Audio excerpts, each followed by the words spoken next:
नमस्कार प्रेक्षकांनो, स्वागत आहे आपल्या यूट्यूब चॅनलवर। ठरलं तर मग या मालिकेच्या आजच्या भागात आपल्याला असं पाहायला मिळतं की आता अश्विन प्रियाला विचारत असतो, प्रिया एवढा उशीर का झाला तुला? तू कोणाला भेटायला गेली होतीस? तू खरंच त्या महिपतला भेटायला गेली होतीस? तेव्हा आता प्रियाजवळ काहीच उत्तर नसतं। प्रिया म्हणते, हो मी गेली होती, कारण त्याने तुझा ॲक्सिडेंट घडवून आणला होता ना, म्हणून मी त्यांना हे करायला गेली होती, बोलायला गेली होती त्यांच्याशी की आता याच्या पुढे मला अजिबात माझ्या घरच्यांना त्रास द्यायचा नाही असं धमकवायला गेलेली होती मी। तेव्हा आता अर्जुन म्हणतो, हो मग तू एकटी गेली? तेव्हा आता लगेच अश्विन म्हणतो, हो मग तुझी बायकोसुद्धा तर तुझ्यासाठी एकटी गेली होती महिपतला भेटण्यासाठी। तर आता कल्पनासुद्धा म्हणते, हो सायलीसुद्धा गेली होती महिपतला भेटण्यासाठी। मग प्रिया गेली तर काय झालं, त्या ती तिच्या नवऱ्यासाठीच गेली ना? तर आता इकडे अर्जुन म्हणतो, हो पण ती कुठे भेटायला गेली होती ते तरी माहिती का तुम्हाला? तेव्हा आता अर्जुन मुद्दाम म्हणतो की अश्विन तुझी बायको तुला सांगून जात नाही का रे, कुठे चालली काय चालली? माझी बायको तर मला सगळं सांगून जाते, उलट आता असं चिडवत असतो।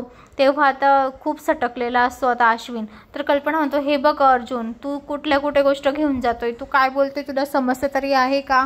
तेव्हा आता लगेच प्रताप म्हणतो की त्या तू सांगून जायला हवे होते, तुला किती फोन केले, किती मेसेज केले, आणि तू एका मेसेजचा रिप्लाय तरी करायला हवा होता ना, तू गेलीस पण मग मेसेजचा रिप्लाय तरी करायचा होता ना। तेव्हा आता अर्जुन म्हणतो, ही ना कुठे गेली होती माहिती का? त्या ॲडव्होकेट दामिनी ना तिच्या बंगल्यासमोर गेली होती ही, तिथे का गेली मग महिपतला भेटायला? तेव्हा आता प्रिया मुद्दाम नाटक करत म्हणते की मी ना काही झालं मला तर मग म्हणून मी ॲडव्होकेट दामिनी मॅडमच्या बंगल्यासमोर महिपतला बोलावलं होतं, काही झालं तर म्हणजे लगेच आपल्याला रिस्क कशाला घ्यायची? तर आता इकडे अर्जुन म्हणतो, हो का, मग तू तर आता मी सायकोलॉजिस्टकडून तुझी टेस्ट करून घेणार आहे, तर तू त्यालाही तयार होशील। तेव्हा आता परत प्रियाला खूप मोठा धक्का बसतो। तर आता अश्विन म्हणतो, हे बघ दादा, हे काही केसचे भांडण नाही आहे, तो केसचं लगेच या विषयामध्ये हाणू नको, तू लगेच काही झालं तरी केसच्या मागे लागून माझ्या बायकोच्या मागे लागतो।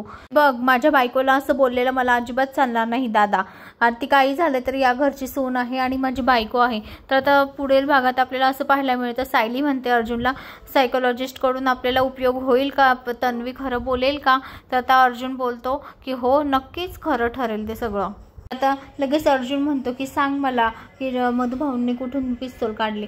तेव्हा आता प्रिया म्हणते, मी 1000दा सांगितलं की तू मला किती वेळा तेच स्टेटमेंट देऊ की मला आवाज आला म्हणून मी बाहेर आली आणि बघते तर काय मधुभाऊने डाव्या खिशातनं पिस्तूल काढली। तेव्हा आता अर्जुन म्हणतो, डेफिनेटली मागच्या स्टेटमेंटमध्ये तर तुला आठवत नव्हतं आणि आता कसं काय तू मधुभाऊने डाव्या खिशातनं पिस्तूल काढली असं म्हणते आहे?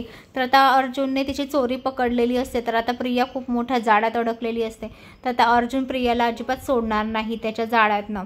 तर आता रविराज समोर सुद्धा हे आलेली असते ही गोष्ट। तर मंडळी, अशाच मालिकेच्या नवनवीन अपडेटसाठी चॅनलला लाईक आणि सबस्क्राईब करा, शेअर करायला विसरू नका। धन्यवाद।